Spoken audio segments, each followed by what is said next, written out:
बाक्सायाव हर घर तिरंगानि सायाव सावरायनाय हाबाफारि बानजायदों।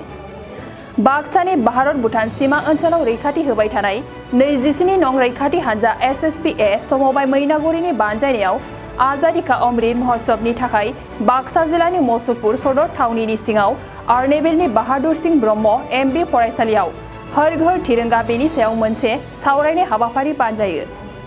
सिमना ओनसोलनि LP MB आरो हाई स्कुलनि फरायसुला फरायसुलिफोरखौ खौसे खालामनानै फायखिफोरा हादोर सिबिनाय बे हाबाफारिनि सायाव सावरायनाय हाबाफारि बानजायो। बे हाबाफारिनि गेजेरजों फरायसुला फरायसुलि एबा सिमना ओनसोलाव थानाय सुबुंफोरनि गेजेराव सांग्रांथि खालामनो नाजायो। 27 बि बादा SSP नि समबाय मैनागुरिनि दैदेनगिरि संजित समझदारा फोरमायोदि हादोरनि साफ्रोमबो हादोरखौ सिबिनो हायो। बियो फायखिनि खसाब गाननायानो जा एबा साधारन सुबुङानो जा।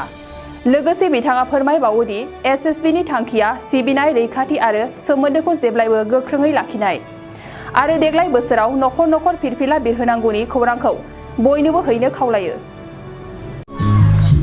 27 बैटालियन हावली कमांडेंट अभिषेक आनंद का नेतृत्व जो programme fit India Amrit Mahotsav का जो घर घर में तिरंगा फैलाए और इसी प्रोग्राम में बिल विलेज में जो प्रोग्राम हमारा कमांडेंट साहब का नेतृत्व दिया गया था वो हम अन्ना बिल विलेज में कर रहा हूँ।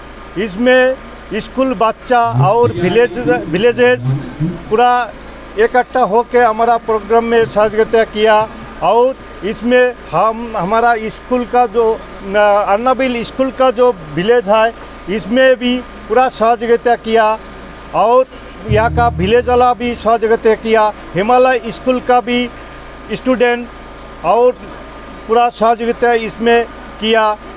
इसलिए हम और हमारा खुश है और इसमें विलेज वाला भी पूरा खुश है। ये 15 अगस्त का जो प्रोग्राम हमारा चल रहा है फिट इंडिया आज़ादी का अमृत महोत्सव का 75 में ये हमारा प्रोग्राम हमारा ऊपर से हावली हेड ऑफिस से दिया गया था।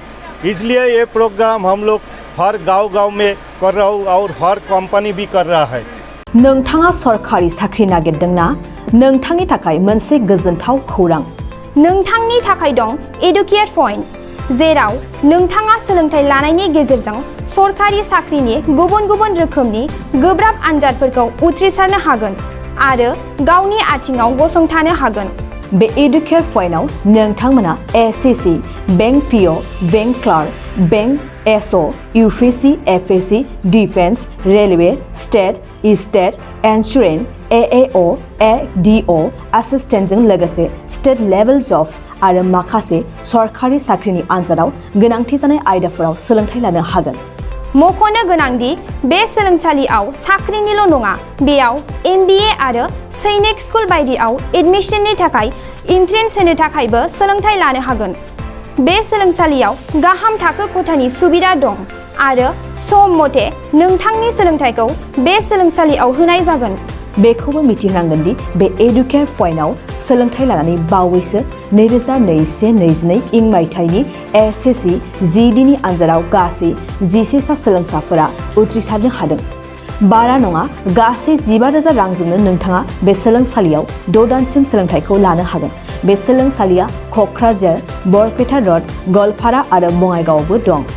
क'क्राझाराव सोलोंथाइ लानो गोसो गुदुं जानाय सुबुंफोरा 70020261133 9101 536360 70020261133 9101536360